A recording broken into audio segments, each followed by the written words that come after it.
नमस्ते प्रणाम। मैं आप लोगों को शिव गुरु शिव चर्चा भजन लेकर आई हूँ। भजन पसंद आएगा तो लाइक सब्सक्राइब शेयर जरूर करिएगा। तो डम डम डम डम डमरुआ बाजे बाजला नगड़वा, बाबा दुआरिया तो हरे ना, बाबा दुआरिया तो हरे ना। तो बाजिन मांगेली ललनवा, बाबा दुआरिया तो हरे ना। तो बाजिन मांगेली ललनवा, बाबा दुआरिया तो हरे ना।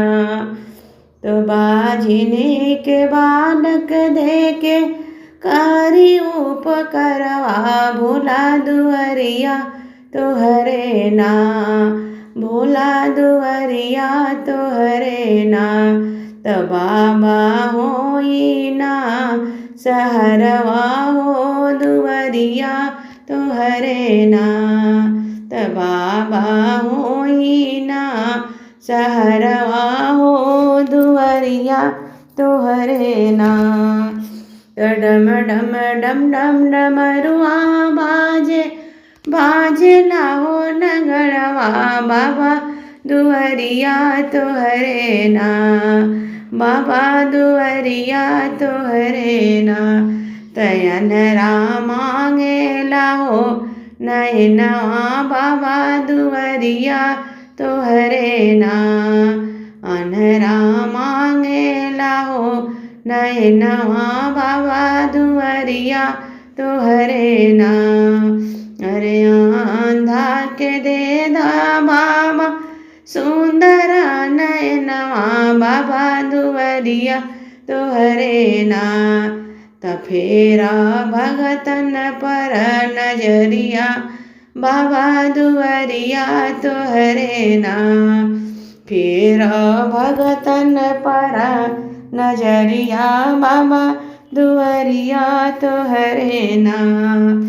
तो डम डम डम डम डमरुआ बाजे बाजला नगड़वा, भोला दुआरिया तो हरे ना, भोला दुआरिया तो हरे ना। त दुखिया डाले ले पुकारवा, भोला दुआरिया तो हरे ना। त दुखिया करेली पुकारवा, भोला दुआरिया तो हरे ना। दुखिया के सुना बाबा दुखवा दुआरिया, हो दुआरिया तो हरे ना।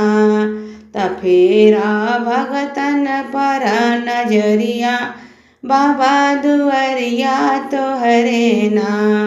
फेरा भगतन पर नजरिया, हो दुआरिया तो हरे ना। डम डम डम डम डमरुआ बाजे बाजला नगड़वा, बाबा दुआरिया तो हरे ना, ओ बाबा दुआरिया तो हरे ना।